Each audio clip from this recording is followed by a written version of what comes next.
Bonjour à tous, c'est Gaëlle Daydream. Si vous êtes là, c'est que vous cherchez des frissons et moi je vous en promets. Alors voici un bon Fred Creepy pour vous. Bien sûr, avant d'aller plus loin, n'oubliez pas de liker la vidéo, de vous abonner à la chaîne si ce n'est pas encore fait, puis de lâcher un beau petit commentaire pour me dire ce que vous en avez pensé sur l'histoire bien sûr, mais aussi sur la vidéo. Sur ce, je ne vais pas vous faire attendre plus longtemps.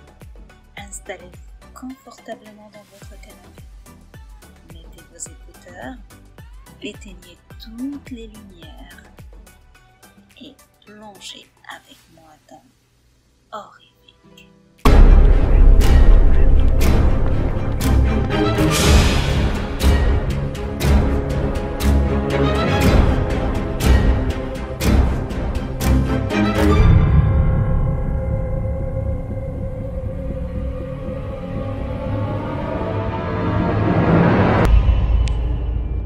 Quand j'étais enfant, je rentrais à vélo de la maison d'un ami au coucher du soleil. Je suis passée devant la piscine communautaire qui était fermée depuis quelques mois déjà. Et il y avait une voiture dans le parking avec un gars dedans. Je n'y ai pas beaucoup prêté attention pendant que je continuais mon trajet vers chez moi. J'avais commencé à traverser le parking élémentaire local qui avait des portes et j'avais roulé sur 20 mètres au-delà des portes quand j'ai vu cette voiture s'arrêter net à l'entrée.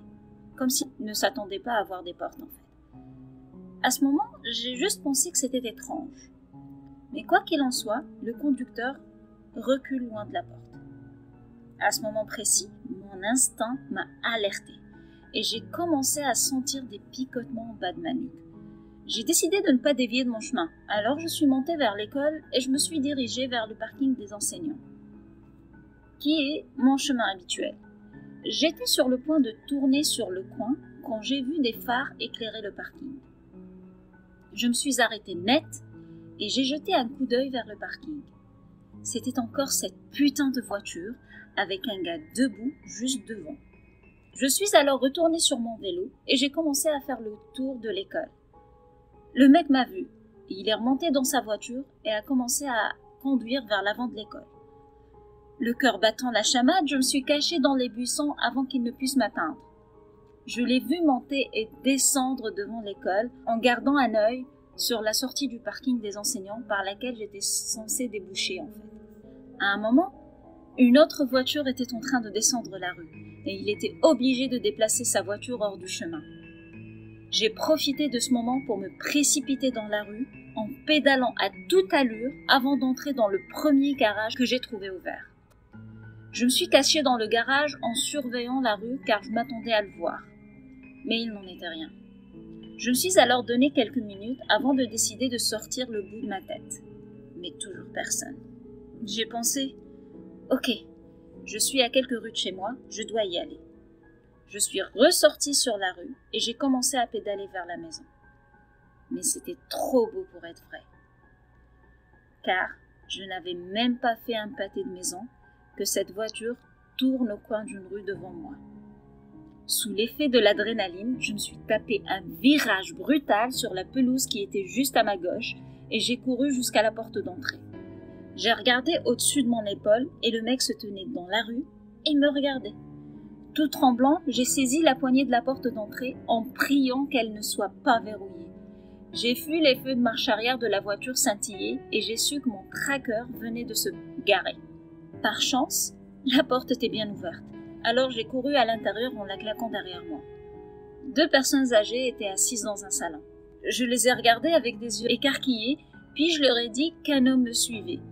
Au début, ils ne m'ont pas cru, car ils réagissaient à peine à mon récit, mais ils ne m'ont pas mis dehors non plus. J'ai commencé à surveiller cet homme depuis la fenêtre et il était complètement détendu à m'attendre. Puis, à un moment donné, le vieux monsieur chez lequel j'étais s'est levé de son lazy boy et a ouvert les rideaux pour regarder à son tour. Lorsqu'il a fait ça, mon harceleur est remonté dans sa voiture et est reparti. Le vieux m'a alors regardé et m'a dit que voilà, il est parti. Mais je n'étais pas encore rassurée. Je lui ai dit que je ne sortirais pas de ma tanière. Au moins, pas pour le moment. Donc, j'ai traîné chez ces gens pendant une dizaine de minutes encore. Et comme aucune trace de mon ravisseur effrayant n'était en vue, J'ai supposé qu'il a pensé que j'ai appelé les flics et j'ai pris tout mon courage pour sortir, monter sur mon vélo et rentrer chez moi en pédalant aussi rapidement que mes jambes me le permettaient. C'était avant l'époque des téléphones portables. Alors, en arrivant chez moi, épuisée et encore sous le choc, j'ai tout raconté à mes parents. Mais ils n'ont fait que me gronder et ne m'ont même pas cru. J'étais à la fois choquée et stupéfaite de la réaction des adultes avec qui j'ai interagi et qui agissaient comme si j'étais fou. C'est pour ça que j'en ai pratiquement jamais reparlé. C'était vraiment traumatisant d'en parler à l'époque. Cette image de cet homme dans sa voiture alors que je tenais la poignée de la porte d'une maison au hasard est gravée dans ma mémoire. Le souvenir est aussi vivide que si c'était hier. 18 ou 20 ans plus tard, j'ai décidé de confronter mes parents pour savoir pourquoi ils n'avaient rien fait ce jour-là. Mais ils ne se souvenaient même pas de l'incident. Je leur ai réexpliqué ce qui s'était passé, mais bien mieux que ce que je n'avais fait en tant qu'enfant en état de choc. Quoi qu'il en soit, avec mon explication actuelle, plus expansive, ma mère est tombée des nues. Elle a commencé à pleurer parce qu'elle a vu à quel point j'étais sérieux quand je lui ai demandé comment pouvait-elle ignorer ce que j'avais dit ce jour-là. J'ai également parlé de la façon dont tout ça a transformé mon appréhension du danger. Heureusement pour moi, en devenant adulte, j'ai fini par devenir un géant, donc mes peurs ont diminué rapidement car je pouvais facilement me défendre.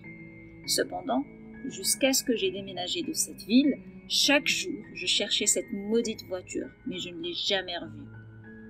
Je fantasmais sur ce que j'aimerais faire à ce type si jamais je le trouvais, et sincèrement, je le fais toujours. Le mec a essayé de m'enlever alors que je n'étais qu'un gamin de 10-12 ans. J'ai eu de la chance de me cacher dans un garage au hasard, puis dans une maison, mais j'ai un sentiment constant que justice n'a pas été faite. Voilà les amis, c'est tout pour aujourd'hui.